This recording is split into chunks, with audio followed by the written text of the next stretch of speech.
Bienvenido, raza, bienvenidos, buenos días, noches, madrugadas. Esto es Agenda del Melómano, con un nuevo programa hablando de un nuevo artista muy, muy bueno. Vamos a viajar a Michigan, más o menos por el 68, 69, para hablar de un gran grupo llamado Grand Funk Railroad. Comparito Luz, bienvenido, ¿cómo estás? Muy bien, gracias por el espacio. Me da mucho gusto saludarte y la gente que ve estos videos que hacemos sobre música para locos. Y hoy sí, la banda americana muchos dicen que es la banda americana por excelencia, Grand Funk Railroad, un grupo que apenas en 7 años de carrera, que son los que vamos a abordar hoy, pues fueron prácticamente el grupo más importante de ese tiempo y pues una historia llena de las clásicas historias del rock, ¿no? De éxitos, fracasos, Divorcios. triunfos, divorcios, tranzas. Es una historia que vale la pena escucharla, ¿no? Siempre es la misma novela, ¿no? Nada más cambian los protagonistas, pero bueno, a veces Y los años. y los años, pero ya lo sabemos, ¿no? Es como hace la semana estábamos platicando, estaba platicando con un camarada, no agraviando, sobre precisamente los divorcios y cómo se lleva la banda. Y digo, es difícil. Digo, pues yo no soy músico, sin embargo, en su momento hice pininos como manager de un par de artistillas. Y de hecho a mí me tocó el divorcio de una banda de nacimiento después de una tocada. Y digo, es difícil los egos, las direcciones. A veces el sometimiento es bueno, a veces malo, pero recordaba también una entrevista con gente como, bueno, gente en español, Molotov, que le decían, oye, ¿cómo le hacen para llevarse tan bien? Después de, creo que 30 años que ya llevan. Y decía uno de los miembros, es que no nos vemos. O sea, hay gente que vive en México, otros en Los Ángeles y así, y nos vemos nada más cuando trabajamos y trabajamos muy bien, nos llevamos muy bien, pero no tenemos una convivencia continua y eso hace que nos llevamos de poca madre, ¿no? Digo, eh, por comentar una de muchas anécdotas de los grupos, ¿no? A veces, pues no todos fueron los Beatles, ¿eh? Sí, no todos tienen la misma relación interpersonal. A final de cuentas son relaciones interpersonales y todas son diferentes, todas tienen sus pros y sus contras y pues todos somos diferentes, todos somos distintos. Ahí ya depende de los egos de cada quien, ¿no? O de los problemas o de las cuestiones que interpersonales, ¿no? Es muy complejo, es un tema muy complejo. Oye, pues para la gente que no sepa o que la gente que está conectándose y no sabe quién es, pues quédate porque vamos a conocer, vamos a hablar sobre este grupazo, grupazazazo. Es bueno hablar de estos grupos que a veces pues, son olvidados, pero ahí siguen todavía en el radio. Y pues quiénes eran, ¿no? ¿Quiénes son? ¿Cómo nació? Bueno, para empezar, ellos tienen una formación, como se hace llamar en el argot, como Power Trio. Quiere decir una guitarra, un bajo y, y una batería. A veces uno o dos o tres, depende. Son los vocalistas. Tenemos ejemplos, por ejemplo, como Cream, pudiera ser, ¿no? CC Top, CC Top, obviamente. The Jimi Hendrix Experience.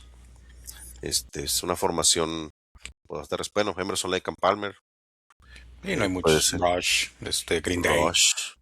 Entonces, bastantes ejemplos en que, pues así salieron con su perfección y pues este es uno de ellos. ¿Quiénes eran los tres que iniciaron? Pues bueno, pues obviamente Mark Farner es el primero que se nos viene a la mente. ¿Es la banda de Mark Farner? ¿Se puede decir? Pues sí, sí se puede decir que es la banda, porque pues, él es el cantante, él es el miembro, digamos, más conocido, es el principal compositor de los éxitos, entonces pues sí se puede decir que él es un poco lo que pasó bueno, no tanto, pero por ejemplo lo que pasó con John Fogerty con Creedence, ¿no? Que es básicamente porque él sí ahí sí hizo todas las canciones, cantaba, de alguna manera él era el líder del grupo. Acá en Grand Funk, bueno, pues es Mark Farner, que es ya lo mencionábamos, pues el miembro más identificable de la banda, pero pues estaba Mel Schacher en el bajo y Don Brewer en la batería. el grupo favorito de Homero Simpson, para que nos demos una idea de la importancia cultural que tienen para los Ujú. Estados Unidos, especialmente, ¿no? Es un grupo que sobrepasó el ámbito del rock para ya hacerse una referencia cultural, ¿no? Y fíjate como colofón, bueno, la importancia de Mark Farner pues es indiscutible. Don Brewer, que es el baterista, pues es quien compone realmente la canción. Pues no voy a decir que es la más grande, ¿no? Pero sí una de las más reconocidas. Eh, We're an American Band, pues es de él.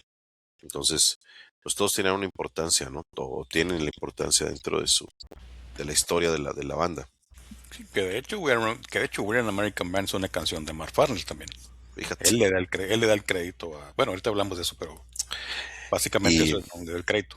luego hay un tecladista por ahí Greg Frost. lo agarran como a los 3 años, ¿no? De la historia. Pero bueno, a fin de cuentas, este es un power trio. Mel Shasher, bueno, pues el bajista, un buen bajista con distorsión. Es un bajista que le gustaba tocar el bajo distorsionado, cosa que le da un sello inigualable. A mí que me gusta mucho ese instrumento. Entonces, pues ahí estaba la combinación fabulosa, ¿no? Y pues hay un miembro también ahí del que vas a hablar, que es Terry Knight, que es su manager. El Sergio Andrade de los tres, ¿no? Casi, Por eso casi. deben obedecer. Por eso deben obedecer. Por eso deben obedecer. Sí, bueno, de hecho la historia empieza con Terry Knight, ¿no? Terry Knight era un locutor que quiso ser cantante, como muchos que no tienen talento para ser cantante, y él quería ser cantante, entonces juntó varios chamacos, junto a Don Brewer, junto a Mark Farner, en algún punto a Craig Frost, y formaron una banda llamada Terry Knight and the Pack, pues donde era un grupo principalmente de él, era un cantante como le llaman los gringos, de cabaret. Cantaban puras canciones baladísticas, aunque de repente hay unas canciones ahí medio rock and rolleras en su repertorio. El grupo se desintegra porque Terry Knight se va a hacer scout de grupos para Capitol y productor. Incluso viajó a Inglaterra a conocer a los Beatles, estuvo en sesiones de grabación del álbum blanco. Y luego cuando se va a él, Don Brewer, Mark Farner y Craig Frost hacen The Fabulous Pack, que fue la extensión de The Pack. Ese grupo también grabó unos sencillos, no les fue muy bien, hacen una gira en Cape Cod, en Massachusetts, donde el promotor se los agandalla con la feria, los deja atorados en una cabaña en medio de la nieve. O sea, es una historia ahí muy larga.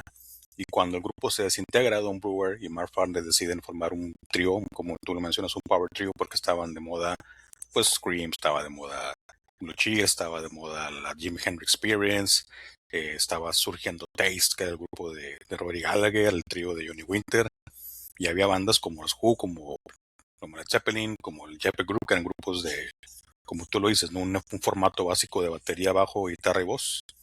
Y dijeron, pues ahí está la mera mate, esto es lo que está vendiendo.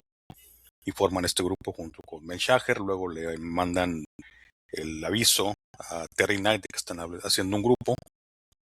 Terry Knight se va a verlos a Flint, que el grupo es originario de Flint, Michigan. Y bueno, pues ahí lo que siempre dijo Terry Knight desde que los vio tocar, se le llenaron los ojos de signos de dólares. Dijo, aquí hay billuyo. Aquí hay pachocha, marmaja. Y se hizo su manager. Y bueno, a partir de ahí ya la historia es totalmente el control de Terry Knight, pero pues como tú lo dices, es el responsable de que los firma Capitol Records, y eventualmente, bueno, la historia arranca ahí, ¿no? Así a grandes rasgos. Es que fíjate, y va como apunte, es un apunte importante para los que nos oyen.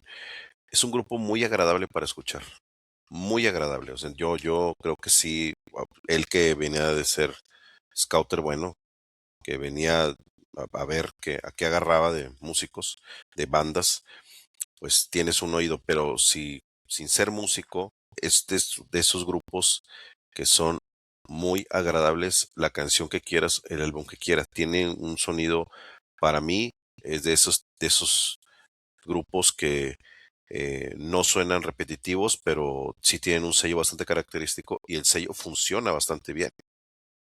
Tiene dos etapas. La etapa de trío que estamos mencionando, que es la que vamos a abordar hoy, que es un rock mucho más potente, más crudo, más directo, más ruidoso, Precisamente por ese estilo los fans los amaban. Bueno, ese era el tipo, esa era la frase, ¿no?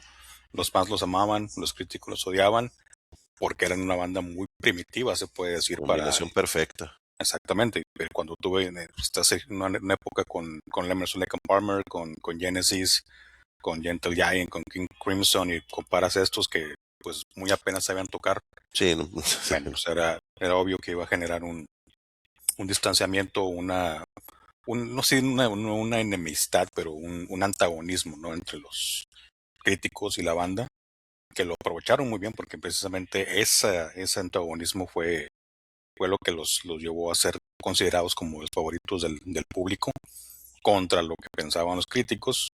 Y bueno, pues era una banda que precisamente tiene esas dos etapas, ¿no? La primera, que es la etapa mi preferida realmente, sí. y la segunda etapa ya como cuarteto con Craig Frost en tecladista, pero ya un gran funk más pensado para la radio, más pensado para hacer canciones mejor pensadas, mejor compuestas, con un mayor éxito comercial también. Lo que pasa es que este es el grupo de la música, de los grupos, digamos, de la raza trabajadora, ¿no? Sí, De la gente trabajadora. Entonces, pues no te puedes comparar con gente de progresivo y de estudiados, digamos, cultos de otro tipo de influencias. No quiero decir, no estoy clasificando, pero este es el rock de la gente trabajadora, que sí fue un movimiento bastante importante y grande y que le dio a Estados Unidos pues un lugar en el mapa mundial. A fin de cuentas le dio una identidad a Estados Unidos musicalmente hablando, muy, muy importante. No desmerece frente a los otros, sencillamente pues es un estilo sí, que es permeó diferente. muy diferente y que pegó, digo, se chingaron a los Beatles en, en la cuestión de Ujú. estadios, ¿no? Digo, ahorita lo vamos a platicar también. Pues más de una vez lo platicamos, ¿no? Eh, así como hemos dicho que hay grupos que son los creadores de cosas, bueno, este grupo es el creador o se le menciona como creador de los conciertos en estadios. Desde los primeros que realmente comenzaron a hacer conciertos en estadios, eh, sí, en el 71 hacen un show en el Shea Stadium que se lleva el récord de los Beatles. Los Beatles lo habían impuesto en el 65 y estos tocan en el 71 y le llevan rompen el récord, pues, que es una hazaña realmente, ¿no? Sobre todo tomando en cuenta que los Beatles en Estados Unidos a mediados de los 60 pues, Ujú. eran algo, eran el fenómeno, ¿no? Sí, claro. Pero bueno, el primer disco que sacan pues es el álbum debut llamado On Time, que es un disco pues muy básico, muy primitivo, muy agresivo, pero tiene muy buenos tracks. Empieza con Are You Ready, tiene High on a Horse, tiene Into the Sun, tiene TNUC, que es un principalmente solo de batería de Don Brewer, que si tú tomas la letra del título de la canción y lo pones al revés, pues es una palabra malsonante Bueno, de connotación sexual. ujú. Y obviamente la canción central, que es Heartbreaker, ¿no? Que según cuenta Matt Ferner, es la primera canción que él escribió en su vida. Fíjate que esa es para mí la canción que más me gusta de ellos. Creo que no es el sonido 100% de ellos, pero para mí es la canción que más, no te voy a decir que es la mejor, porque hay otras, pero es la canción que más me gusta de ellos. Calza bastante bien y desde el primer álbum, que pues, es te dice que podían hacer más cosas porque pues yo te puedo decir, no hombre, la rola es otra, ¿verdad? Pero está fabulosa esa canción, fabulosa. Muy bien cantada aparte. Sí, muy bien hecha. Aparte, pues eran unos chamacos, o sea, todos Ujú. tenían 21, 20 años, o sea, 19 años, pues estaban en, en el pleno apogeo de la edad, no con las hormonas de todo lo que daban, pero sí, ese primer disco es buenísimo. Aparte, esos discos tienen una producción muy, muy, muy peculiar, precisamente por lo que mencionábamos, de que Terry Knight estuvo en sesiones con los Beatles, pues él aprendió a mezclar los discos poniendo las bases rítmicas del lado izquierdo de las bocinas y el resto de los instrumentos del lado derecho. Entonces eso generaba una separación muy parecida a lo que son los Beatles en sus discos también. Si tú te fijas, los discos de los Beatles pues tienen la base rítmica de un lado Bien. y el otro, y entonces eso genera esa diferencia, separación, pues para que el oído escuche cosas puedas. diferentes, con un equilibrio. Y eso tiene mucho que ver, ¿no? Sí, y hay otros grupos, por ejemplo, se me viene a la mente Queen, que jugaba mucho con, ya luego, en medio de la canción te hacía los cambios, pero te ayuda bastante, y sí es cierto, yo creo que por eso es tan agradable para escuchar, te ayuda mucho a escuchar bien toda la canción, a diferenciar muy bien, ¿no? Y Ya en eso lo lo que te aprendió quieras de los Beatles. concentrar, pues tú sabes, ¿no? Lo aprendió de los Beatles. Hay otra canción de este álbum Time Machine, que viene siendo Un un, pues sencillo, primer sencillo. sí, fue el sencillo, bastante agradable, bastante bien, así como tipo, es como si estuvieras escuchando un grupo en una taberna, o sea, pues obviamente pues es el primer álbum, no es mala, pero tiene esa atmósfera, Blues pues de la rock, gente, es un blues rock. es un brucecito así sabrosón de viernes en la noche que estás chupando y estás viéndolos ahí, o sea, sí, da bastante bien el agarre de su identidad musical, ¿no? Entonces, pues ahí está el disco. Una vez más te digo, pues Heartbreaker es una rolota, no, ¿verdad? Rolota. Y aparte lo que señalabas del sonido del grupo eran los amplificadores. Usaban unos amplificadores que se llamaban West. Propiedad, bueno, la compañía era de un tipo llamado Dave West, ya falleció. Los amplificadores hoy en día son muy buscados porque sonaban a todo lo que daba. O sea, eso le subías y era un ruidazo, incluso más que los Marshall de aquellos tiempos, ¿no? Mm. Esos discos, esos amplificadores West, si los que saben de este tipo de asuntos, pues los buscan y son amplificadores muy buscados, muy caros, porque ya no existen. Y esos son los que en buena forma son responsables del sonido que tenía la banda, sobre todo en ese tiempo, ¿no? Oye, pues un disco que llegó a disco de oro en un año sin el apoyo de la crítica. Entonces, pues doble merecimiento. Sí, lo hicieron pomada cuando salió el disco. O sea, lo hicieron papilla. A nadie le gustó. Incluso hay unas críticas eh, muy directas, ¿no? De que decían, si este grupo tiene éxito, yo me voy a suicidar porque no puede ser posible que alguien tenga éxito con ese sonido, ¿no?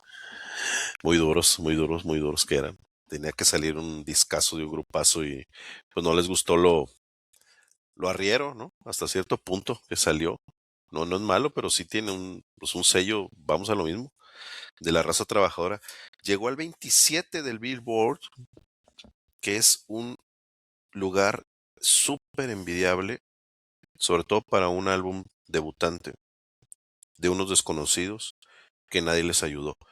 Estamos hablando de algo pues fenomenal, fenomenal 27. Sí, no, ¿no? Y te digo, o sea, a final de cuentas ya con pues con una escena musical muchísimo más potente, más, los grupos estaban en este tiempo eran, pues Grand Punk, ya estábamos Alice Cooper, ya estaba Santana, ya estaba Deep Purple, estaba Zeppelin, Black Sabbath, Cactus en su momento, o sea, era música potente, ¿no? Y Música vaya que ruidosa. estaba Led Zeppelin porque hay una anécdota bastante interesante de ellos con Led Zeppelin, ¿no? Así es, sí, en estas giras precisamente de este disco, de Disco on Time, tocan en Michigan precisamente y les toca abrirle a Led Zeppelin.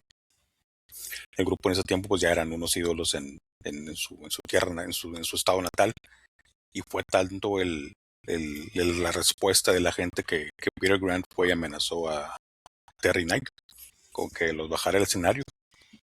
Y bueno, pues Peter Grant pues, era un tipo que medía como Dos casi metros, 2 metros y como un oso, ¿no? mm.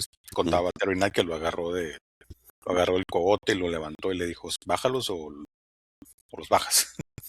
Y le cortaron la luz para que ya no pudieran tocar. Bueno, también se fueron a meter a la casa. O sea, estaban tocando en su casa, también hay que decirlo, ¿no? Pero pues es una anécdota bastante buena para compartir. Pues ya hubieran hecho al revés, entonces mejor aquí nos van a abrir ustedes. Bueno, pues cuántos pueden decir eso, que le tumbaron el show a Led Zeppelin. Pues, ¿cuántos pueden Sí, decir eso? dicen que hasta abuchearon a Led Zeppelin. Sí, hubo un tumulto allá afuera, se rompieron sillas, o sea, al final de cuentas el concierto no pudo continuar. Pues qué bueno, pero qué bueno para Grand Funk, porque es la banda de la que estamos hablando, ¿no? Si estuviéramos hablando de Led Zeppelin dirían, no, pues qué mala onda. Pero ahorita es otra historia, como dicen la nana Pancha. Oye, y dentro del mismo año, pues se avientan otro álbum, tenían bastante material, lo que llamamos el álbum rojo, o lo que es conocido como el álbum rojo, en el mismo, en el 69. O sea que tenían mucho material esos tipos.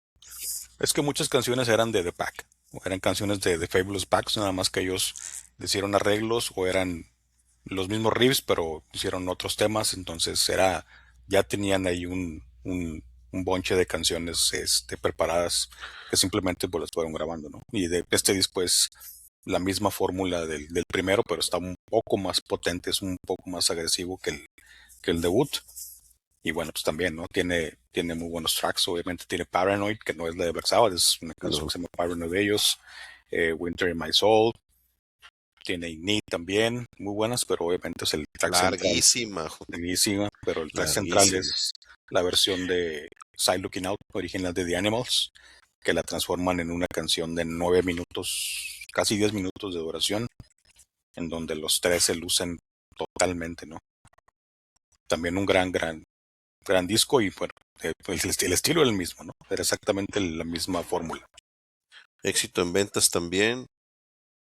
Hay una canción que ya muestra signos de autobiografía, Mr. Lemon ¿Viste el Limousine Driver? Driver, que obviamente pues ya te está manejando pues el cambio que tienen ellos en cuestión de pues de la fama. Pues qué bueno, digo, ya que lo que empiezan a plasmar en las canciones. Y, y pues aquí obviamente pues el bajo en dos, tres álbums, en dos, tres temas pues trae bastante cargado su identidad. Vuelve a estar masivamente en las casas, venden de a madre otra vez, o sea, en el mismo año, y otra vez les fue mal con la crítica. Este álbum otra vez les fue mal. A mí se me hace un excelente álbum este, es casi casi de culto, se me hace muy padre, ¿no? Muy, muy, muy padre este álbum. Sí, pues es lo que mencionaba, ¿no? O sea, al final de cuentas ellos usaron esa actitud de la crítica a su beneficio, porque ellos decían, somos la banda de la gente, we're the people's band. Entonces, incluso las letras tenían ciertos temas sociales, ciertos temas políticos, hablaban de Vietnam de una manera un poco panfletaria, si tú quieres, pero también decían cosas que la gente quería escuchar. Entonces, era una época en donde había demasiada efervescencia por el tema de la guerra de Vietnam y ellos lo usaron también para su beneficio, ¿no? Pues sí, este se fue al 11º del Billboard, le fue mucho, ahora sí que hizo pomada el anterior, se madrió solo. Rapidísimamente, la revista Rolling Stones clasifica a Grand Funk como la peor banda del año. Y como dices tú, bueno, pues aprovecharon bastante bien eso porque pues la publicidad, aunque sea mala, si la sabes usar, explotas, ¿no? Dato curioso, este álbum menciona el nombre de la banda como Grand Funk, nada más. Sí, porque era un poco cansado de decir Grand Funk Railroad, entonces mejor decir vamos a poner Grand Funk, ¿no? Y era como facilitar un Ya poquito el sabías nombre de quiénes eran ellos. la marca, digamos, ¿no? Para poder la identidad que fuera un poquito más clara y más fácil de recordar, de imprimir y hasta de decir. Pues obviamente, digo, sube mucho al Billboard, se va hacia platino, o sea, deja atrás el oro y este se convierte en disco de platino, su segundo álbum, en el mismo año en que debuta la banda, pues no cualquiera. No, y sobre todo con las canciones que, o sea, como tú dices, con un estilo tan criticado, ¿no? Ujú. A veces te da la idea de cómo, pues, la crítica no necesariamente siempre tiene la razón. Porque, pues, bueno, tienen muy buenos tracks. Este disco también, Got This Thing on the Move. Highfalutin Woman, también muy buen track. Please Don't Worry. Winter in My Soul, que es una canción medio tristona, pero que funciona bastante bien. En fin, estaban, estaban sacando discos exitosos, pues, a todo lo que daba, ¿no? Pues sí, sí, sí, sí, sí, pues tenían material y no le bajaban para nada. Y como hemos dicho varias veces, cuando están tan exitosos y se clavan entre la disquera y el grupo, aviéntame más y aviéntame más. Y el siguiente año se avientan el tercer álbum, o sea, 1970, estamos hablando del 70 apenas, Closer to Home. Y aquí ya hay un poquito, para mí es un álbum que hace un antes y un después, ya no es tan, ya el ruido ya no es un ruido tan, que puede tan salvaje, por así decirlo. Ya hay cosas más interesantes aquí, un poquito Hay más maduras. variedad. Ya vas y vienes, exactamente. Pero, pues, chingona, ¿no? ¿Qué canciones? Bueno, pues, Con la que abren. Sin esa Good, sí, Gets a Good Man Brother, que es uno de los riffs más pesados de eso de esa época y una canción muy potente, muy agresiva, pero también muy disfrutable, como tú dices, que tiene un intro muy acústico. O sea, los discos anteriores no tenían nada acústico. Esta canción entra con un riff acústico y de un repente riff, empieza el bolas. trancazo. Aimless Lady, Nothing is the Same, también es muy buen track. Mimi Streeter, que después que empieza con un piano, con un Fender Rhodes. Sí, o sea, ya había más variedad, ya había más dinámicas, ¿no? De repente, pues cosas más tranquilas y luego de repente ya dabas el trancazo musical. Get It Together, I Don't Have to Sing the Blues.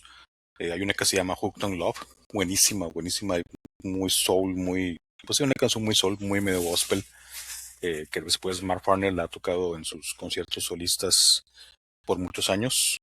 Y obviamente, pues el track principal, que es la canción I'm Your Captain, Closer to Home, que ya esa es una balada que, como tú dices, esto es un antes y un después de lo que estaban haciendo. Sí, de entrada la de oración son 10 minutos de canción y luego resulta que esta canción es adoptada por los veteranos de la guerra de Vietnam como un himno no oficial hasta pues, ahorita, ¿no? O sea, y eso la eleva a una cuestión, pues ya, a las alturas, ¿no? Ya hicieron un himno, se chingó. Y te agarró la parte del ejército, entonces pues ya, tienes que contarle a tus siguientes generaciones, en que dice, agarran fraseo de la canción donde se identifican los soldados con el capitán que dice desesperadamente que lo lleven de vuelta a casa dentro de la letra, entonces, pues cálmate, ¿no? Sí, que es lo que te decía, o sea, usaban muchos temas que estaban en la actualidad de aquellos años para generar una identificación con la gente, ¿no? Incluso decía Michael Moore, el documental, el realizador, bueno, es el realizador de Sí, documentales, el ujú, director de cine. Él es de Flint, Michigan. Él es, de hecho, él es de Flint, precisamente de Detroit.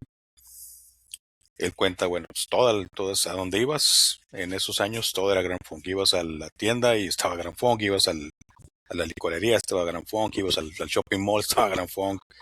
O sea, todos los lugares estaban sonando a todo lo que daba, ¿no? Entonces, eso también te da una idea pues, de la importancia que tuvieron para el Estado.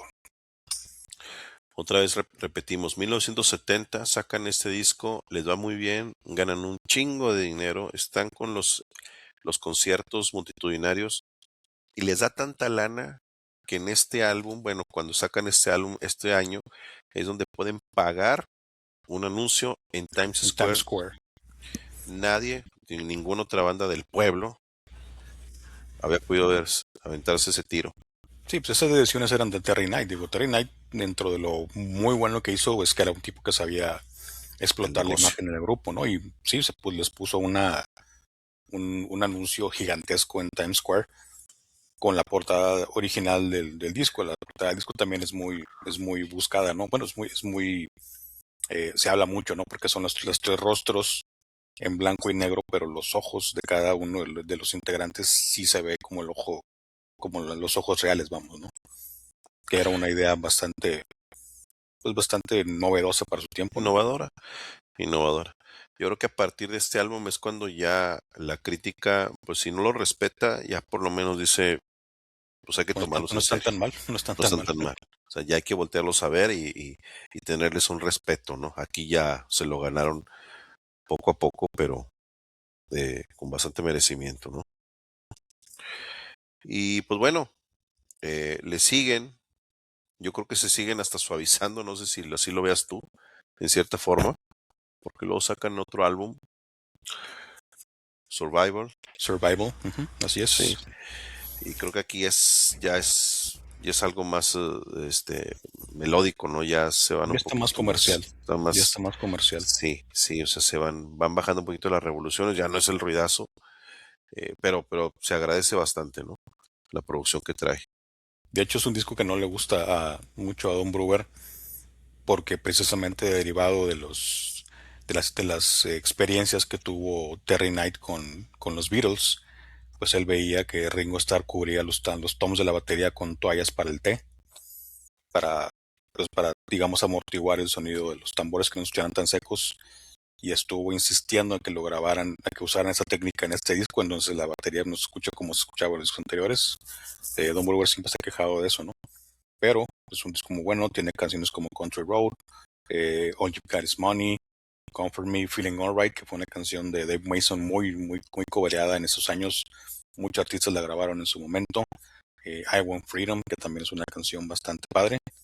El cover a Give Me Shelter de los Los Rolling Stones, Stones. que también es un cover, no digamos espectacular, pero está, está bastante bien hecho. Y la canción central, que es una pieza de un tono muy espiritual que se llama I Can Feel Him in the Morning, que antes de que empiece la canción entrevistan a varios niños para que hablen acerca de lo que opinan de Dios.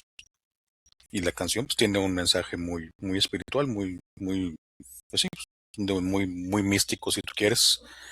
Al final, bueno, dentro de este fragmento hablado de los niños, el último niño que habla, que es un niño negro, dice una frase muy, bueno, que a mí me gusta mucho, es una frase muy padre que dice: si eres bueno, vivirás para siempre; si eres malo, te morirás cuando te mueras.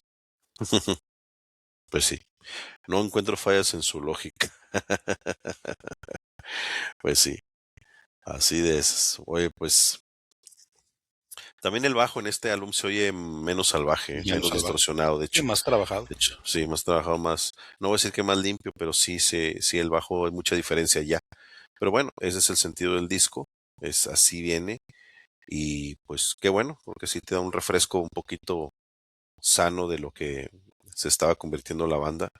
Ya eran los amos y señores, o sea, ya estamos hablando de que ya estaban llenando donde sea, vendiendo donde sea la lana del mundo, por lo menos con el manager, no sé si los miembros del grupo tuvieran ese dinero, pero ya había lana, entonces pues ya casi casi pueden hacer lo que quisieran.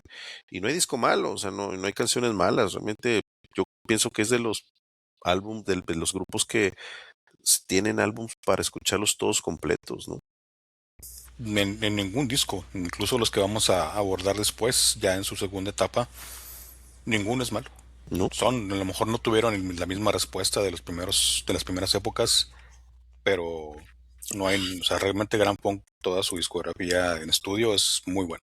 Muy, muy Todos, buena. Y todos. igual, y vuelvo a lo mismo, muy disfrutable. Aparte de lo bueno, porque tú puedes decir, esto es muy bueno, a lo mejor vámonos a una cuestión de, no sé, de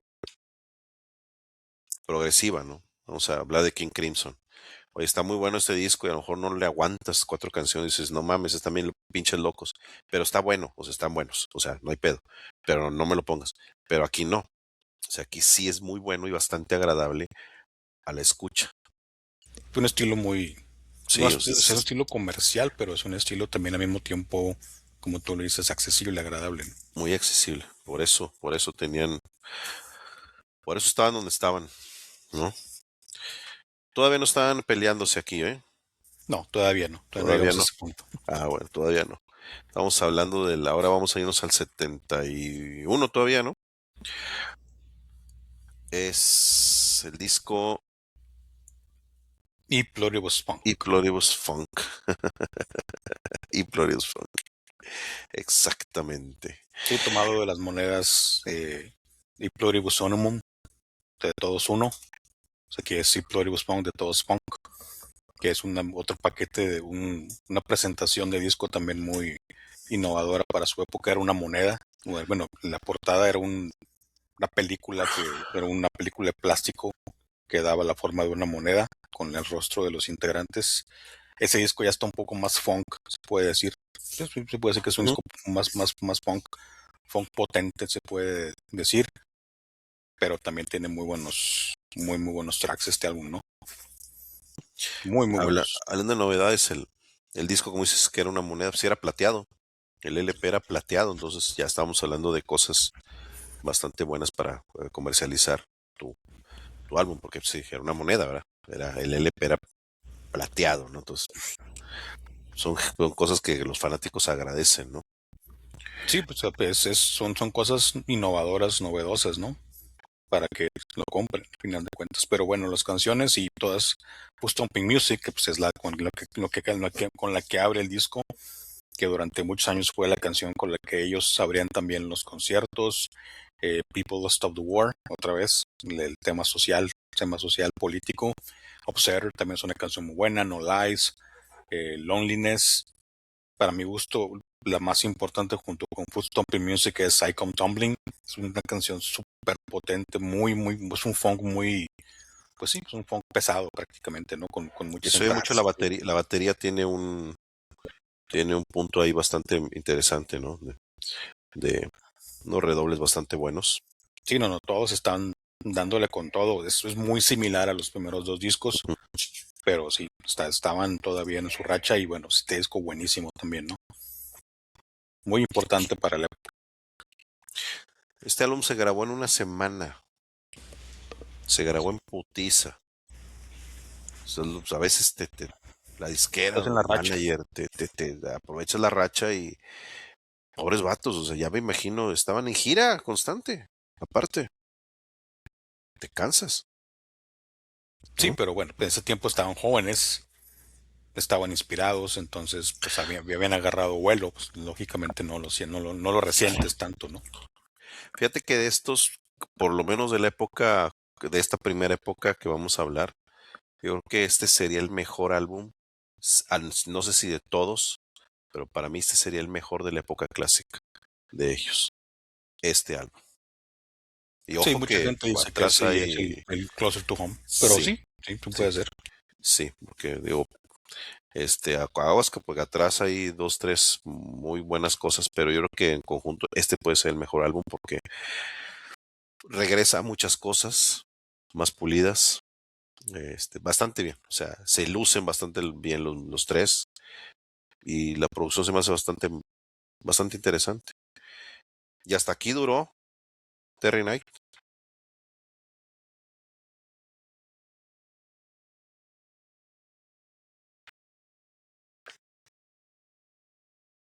Empezaron a tener problemas con Terry Knight por lo mismo de que, como tú lo señalas, pues estaban vendiendo discos, tenían canciones en la radio, hacían conciertos en estadios y decías, bueno, pues dónde está el billullo, dónde está la marmaja, ¿no? Ujú.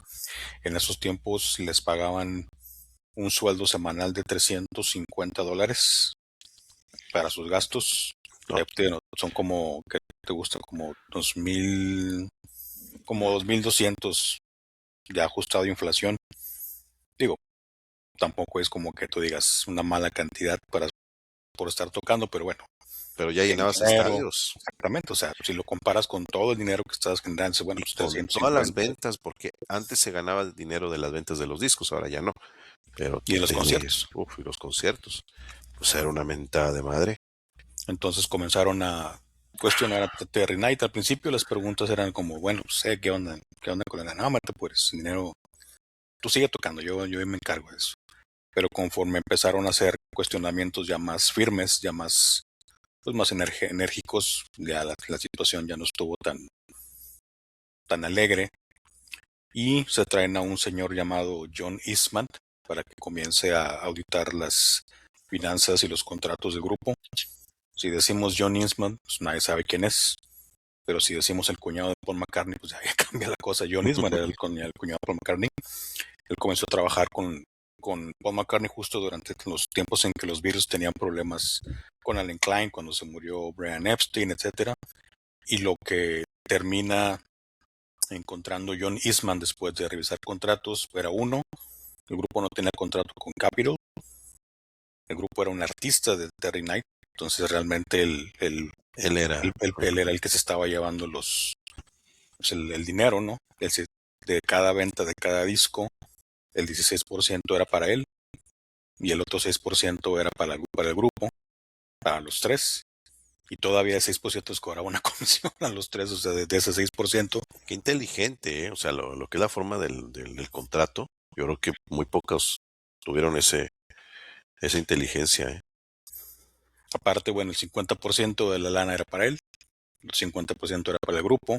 La lana que le correspondía al grupo no iba directamente a cuentas bancarias, las usaban para especular con pozos petroleros. Entonces de repente pues a ellos les llegaban estados de cuenta de un pozo petrolero que decían, bueno, pues aquí, ¿esto para qué? ¿De qué Yo, onda con esto, no? No tengo idea de qué me están diciendo. Comienzan a averiguar todo este entramado legal, se puede decir. Se dan cuenta también que los derechos de los del publishing, el grupo era de él, era de Terry Knight. O sea, cada quien recibía su parte por derechos de autor, pero la lana chida, pues que es obviamente el publishing, se lo estaba clavando Terry Knight. Y entonces ya después de todo esto dijeron, bueno, no podemos trabajar con él. Lo corren como manager, pero como él tiene un error garrafal, resulta ser que les faltaban 3 meses para terminar el contrato con Terry Knight. Y dijo Terry Knight, pues de aquí soy. Los demandó por incumplimiento de contrato. con todas las de la ley. Y con todas las de la ley. O sea, tú dijeras tú, bueno, pues está bien, ya me los bailé, bueno, pues ahí muere, ¿no? No, todavía se los llevó Al encuentro, entonces se los llevo de a lo legal. Y tomando en cuenta que se llevó también demandas contra Capitol, demandó a John Eastman, casi se demandó hasta sí mismo, casi, ¿no? Terry Knight. En total, lo que estaba buscando en reparación de daños eran $52 millones de aquellos tiempos. Fíjate nada más el dineral que se producía para que él tuviera una demanda de esa cantidad. O sea, digo, hay que decirlo, todo lo que se estaba robando. O bueno, no robando, cumpliendo con el contrato que él había diseñado, a fin de cuentas. Sí, o sea, a final de cuentas no había, o sea, había dolo, Ujú. pero pues si el contrato lo firman los papás, porque a final de cuentas los integrantes de Grand Funk eran menores de edad cuando grabaron ese contrato, cuando firmaron ese contrato, perdón, pues ahí realmente te estás aprovechando ahora sí que de la nobleza, ¿no? De los firmantes, ¿no? Pero ¿cuántos artistas no sufren de eso por ignorantes? Les pasa como los boxeadores, ¿no? Que tienen a sus managers y su staff y el boxeador no sabe nunca cuánto gana realmente, le llega su lana y así estos hasta que les llama la atención y empiezan a rascarle, ¿no? ¿Cuántos Y, es, artistas son? Más así les pasa Ujú. eso. Y esta década estuvo llena de esos casos, ¿no? Badfinger es el caso más importante, ¿no? Hasta 2 músicos se suicidaron por problemas con el manager. Chicago, Mm. Jefferson Airplane, Moby Grape, pues, o sea, Por la ignorancia del músico. por la ignorancia y también por la inocencia, podemos decir, ¿no? La credulidad, se puede decir, del músico, ¿no? Fíjate que tengo entendido que eso no pasó con Motorhead, ¿no? Motorhead nunca tuvo manager, ¿no? El manager era No, Lemmy. tenían manager, pero se los bailaba de alguna forma, pero ellos eran como un poquito Pero más, más colmilludos, ¿no? sí, no creo que sí. Sí, más con no, y aparte no te puedes echar Bueno, en contra de Lemmy. Black Sabbath con Don Arden y con Patrick Meehan, ¿no? Los dos se los bailaron bien sabroso también, ¿no? Oye, pero con Motorhead no te podías echar en contra de Lemmy porque te mataba con el Sí, no, meñique. bueno, no nada más él, los otros dos también estaban, los otros dos eran unos angelitos los otros dos, ¿no? El Filthy Animal y el Fast Eddie Clark no eran propiamente unas hermanas de la caridad. Oye, bueno, pues entonces aquí es donde se rompe el hilo, ¿no? Donde ya le dicen gracias, pero ya no queremos. Y pues no nada más pierden al manager, pierden al principal promotor y al principal cerebro de mercadotecnia.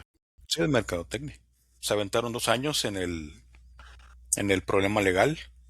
Durante todo ese tiempo, bueno, pues ahí al final de cuentas, nada más para adelantarlo, no pueden llegar a un acuerdo legal más que fuera de la corte, en donde Terry Knight se queda prácticamente con todo y les dice a ustedes quédense con el nombre, que era el único realmente que le estaban peleando, y él se llevó todos los derechos, se llevó las cuestiones del publishing, las cuentas. O sea, el tipo realmente se rayó de dinero. Lástima que se lo metió por la nariz. Y bueno, lamentablemente tendría un final bastante triste. En el 2004, Terry Knight fallece apuñalado por el novio de su hija. habían tenido un problema de drogas, la hija era drogadicta también, igual que él, pero bueno, Pues quién sabe tienen dónde un lo habrá problema, sacado. tienen un enfrentamiento en donde él intenta defender a la hija y el novio, que era 10 años mayor que la hija tenía 18 años, el novio también igual, pues al influjo de las sustancias que traía, pues le llenó la espalda de puñaladas. Falleció a los 61 años. Fíjate, Al que obra mal. mal le va. Pues sí, pues ahí estuvo esa parte. Pero bueno, la novela no iba a parar ahí, ¿verdad? Eh, en el 72 lanzan Phoenix, fíjate hasta el nombre. Lanzan el álbum llamado Phoenix, donde ellos ya son los dueños de sí mismos, aparentemente. Con Capitol Records, ahora sí ya firman un contrato Ujú. y deciden también, como tú lo acabas de señalar, pues hacen un cambio musical. Ingresa en la banda Craig Frost, que había sido músico de The Fabulous Pack, para darle un poco más de empaque al sonido y una mayor presencia, una mayor diversidad musical.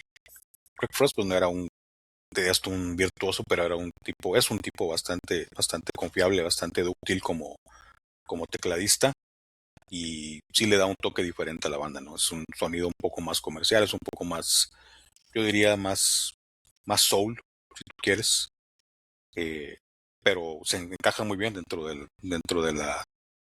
la propuesta del grupo.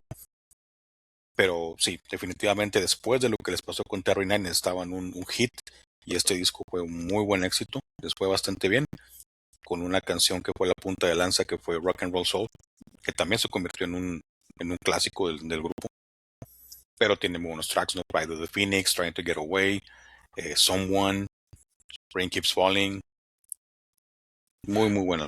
Rock and Roll Soul te da la idea más o menos de lo que iba a venir en la etapa moderna de ellos. Ya te está anunciando el cambio de sonido. Pues sí les funciona, a fin de cuentas.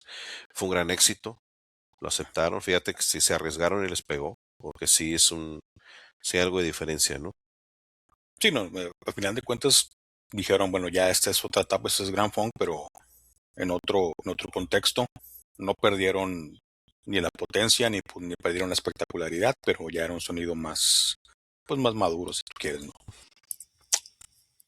Aquí apunté una reseña que dice, hay una canción, Rain Keeps Falling, que trae mucho de música negra del Motown, que pues ahí ya es algo de influencia precisamente de Don Brewer y Mark Farner. Sobre todo Mark Farner. Mark Farner es un gran fan del soul, de los artistas soul de los 60s.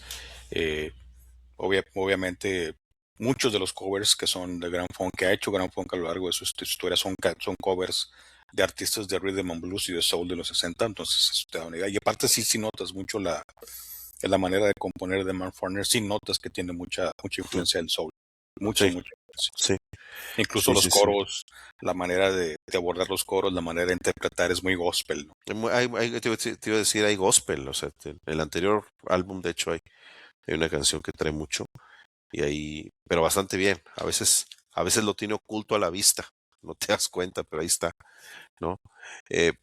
Todavía, como estaban las broncas con Terry Knight, hay una anécdota para acabarla de amolar en el Madison Square Garden, en un concierto en el que entraron a querer Sí, embargarlos.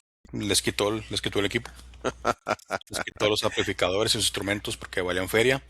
Ellos iban a hacer un concierto benéfico y al final tuvo que entrar el nuevo manager que fue Andy Cavalier. Andy Cavalier se convirtió en el manager del grupo junto con su esposa Lynn Goldsmith y ellos fueron quienes convencieron a Terry Knight de que se esperara que fuera el concierto para que se llevara los instrumentos. Fíjate qué nivel, a qué nivel. Entonces, bueno, aquí Enseñando el sigues. cobre. Sí, ya sé, ya sé. Y bueno, aquí ya medio oficialmente ya se cortan el nombre a Grand Funk. No es la primera vez que aparece. Ya habíamos dicho que en el álbum rojo decía Grand Funk, pero a partir de aquí ya, para evitar broncas legales, Así es. pues se queda como Grand Funk. Aparte, pues ya, yo creo que todo el mundo les decía Grand Funk, ¿no? Sí, Grand Funk, claro. Grand Funk. No, no era necesario que dijeras Railroad, ya sabías quién eran. Exactamente, exactamente. 10º lugar en el Billboard, disco de oro. O sea, seguían rompiéndola, ¿no? Sí, incluso en esta época Capitol Records edita una recopilación, edita dos recopilaciones, una que es Mark Don and Mel, esa se llama la recopilación, que es todo lo que habían sacado hasta este punto, y hay otra muy buena que se llama Mark Don and Terry, que son precisamente las grabaciones que hicieron cuando estaban en The Pack, que también tuvo mucho éxito esas dos recopilaciones. De hecho, mucha gente conoce o empieza a conocer a Grand Funk gracias a esas dos recopilaciones. Son muy, muy importantes, sobre todo porque la sacan en el momento en el que el grupo estaba en su pleno apogeo, ¿no? Entonces fue una introducción muy buena también. Esos discos son también, sin ser de estudio, se consideran parte de la discografía clásica, ¿no? Oye, y pues la emancipación le salió bien. Pues se demostraron a sí mismos que, pues si bien es cierto que Terry Knight era el gran cerebro en cuestión de, pues, de muchas cosas, pues sobrevivieron a esa etapa. Ahora sí Tuvieron que más éxito, se sacudieron el polvo bastante bien. ¿sí? Hasta este punto ya habían vendido 20 millones de copias en 3 años. Fíjate, Pero después de la etapa sin Terry Knight se hicieron superestrellas prácticamente. Tal vez no tuvieron el mismo nivel en cuanto a ventas, pero eran un grupo que estaba ahora sí estaba en el mero, en la mera cúspide, ¿no? De los grupos de aquella época. bueno, la cúspide vendría ya en el siguiente álbum, pero ese ya sería Otra historia. otra historia para el siguiente capítulo, ¿no? Vamos a dejarle ahí, compadrito. Precisamente yo te sugerí que así nos quedáramos porque lo que viene después es ya la cima de ellos. Sí, tal vez no es un grupo, como lo mencionaba al principio, no es un grupo tan potente ni tan agresivo, no es una etapa tan potente ni tan agresiva, pero es mucho más hacia las masas, más pensado hacia canciones para las listas, y pues con muchos vaivenes en la carrera, ¿no? Ya hablaremos de eso en el siguiente episodio. En el siguiente. Pues aquí le dejamos por lo pronto, compadrito. Eh, Nos quedamos bien picados, pero de eso se trata, que se quede picada la raza. Ahora con este grupazo Grand Funk. Y en la siguiente vamos a aventarnos la segunda parte. Vamos a terminar la historia de ellos. Esténlos escuchando, escuchen el trabajo de este grupo. A veces se nos va la onda y estamos metidos en otros, pero son de esos grupos que siempre están presentes y que ahí están y que sí los escuchamos todavía en el radio. Qué bueno. Y pues por nuestra parte, pues por ahora, pues es todo, ¿verdad, compadre? Así es, dejamos la pausa y regresamos con la siguiente etapa, que también es una etapa igual de interesante y de movida que la primera. Claro que sí. Sigue la novelita, hablando de comadres que se pelean.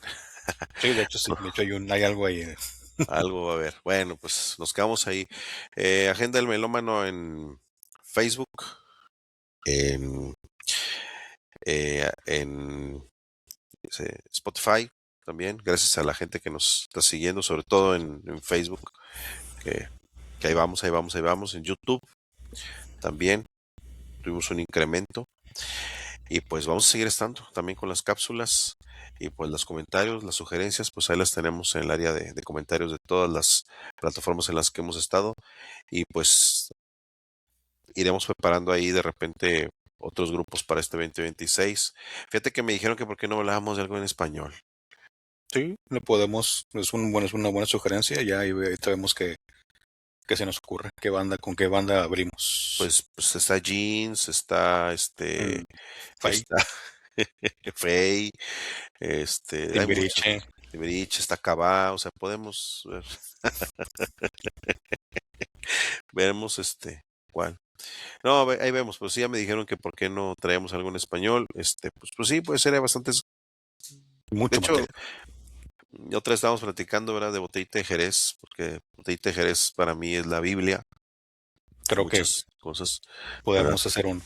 ¿Verdad? Vamos a hacerlo, vamos a irlo preparando. Ahí lo ponemos. Bueno, pues aquí estamos al pendiente. Sigue la segunda parte de Grand este Funk Rainbow. grupo Grand Funk. Y pues estamos atentos a lo que ustedes nos digan. Que estén muy bien, compadrito. Gracias Mi por tu pa- sapiencia y tu paciencia. Gracias también a ti por el espacio. Buenas noches, saludos. Mucho gusto en verte otra vez y a la gente que nos escucha. Y en la siguiente continuamos con la historia. Sobre raza. Ahí nos vemos. Que esté muy bien.